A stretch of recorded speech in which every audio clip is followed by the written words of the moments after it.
Hi and welcome to today's session on trigonometry and introduction. So what I'm going to be doing is using trigonometric functions, sine, cosine and tangent. I'm going to be using them to find missing sides or missing angles inside of a right angle triangle. This is just going to be an introduction. In later videos, going to be showing you how to find the missing sides and missing angles. So when we are talking about our right angle triangle, each one of the sides have got a special name with respect to where they are against our angle just in the corner here. We don't look at where they are in relationship to the right angle of the triangle, only the other angle that's either given or if this is the angle we are looking to solve. So the longest side is always the hypotenuse. Opposite our angle is called the opposite, and the last one is called the adjacent. It's called the adjacent because adjacent means right next to, and this is right next to our angle.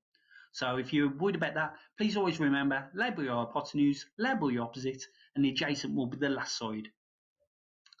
So what we're going to be using is trigonometric functions to actually work out what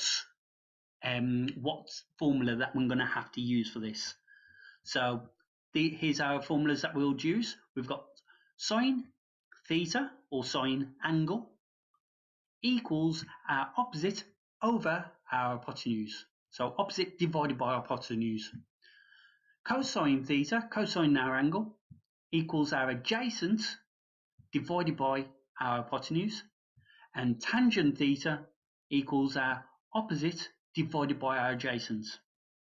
Now, these are the rules that's going to help us solve any parts that we are looking to solve, dependent on the information that's given, which I'll push over in just one moment. But you probably heard it before. Remember SOHCAHTOA, because this is going to tell you which one of these that you're going to be using. But me myself, I'm very much a visual learner. The word SOHCAHTOA, I'm also dyslexic, in which case trying to remember some letters in the order that they go, I'm not great at that. But these formula triangles I can remember much better because it is more visual. So here I've got sine, opposite, hypotenuse. Here I've got cosine, adjacent, hypotenuse. And here I've got my tangent, opposite, adjacent. Now, anytime that I'm starting an exam, I always scribble this straight away on one of my blank pages, because then once, if I get a question about trigonometry or having to use these, I've got them there fresh in my mind. I can turn straight to them, and then I use these, depending on the information that's given, to tell me what I need to do.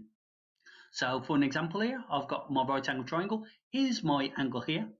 So I've got my opposite and I've got my hypotenuse. I haven't got my adjacent. I've got no details for my adjacent, in which case if I've got no details for my adjacent, I'm not looking to calculate my adjacent, I'm not going to be using these two triangles because I need my adjacent to use for tangent or cosine. So I'm going to be using sine. Now, if I was looking to find my opposite length, I'm going to use sine angle times my hypotenuse.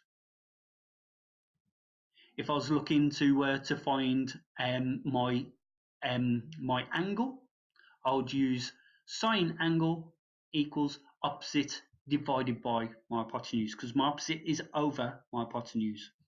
And if I was looking to calculate my hypotenuse, I'd divide my opposite by my sine angle. And that's how visually these triangles could actually help you calculate any missing sides or any missing angles. If you like what you see, please subscribe. Thank you very much for watching.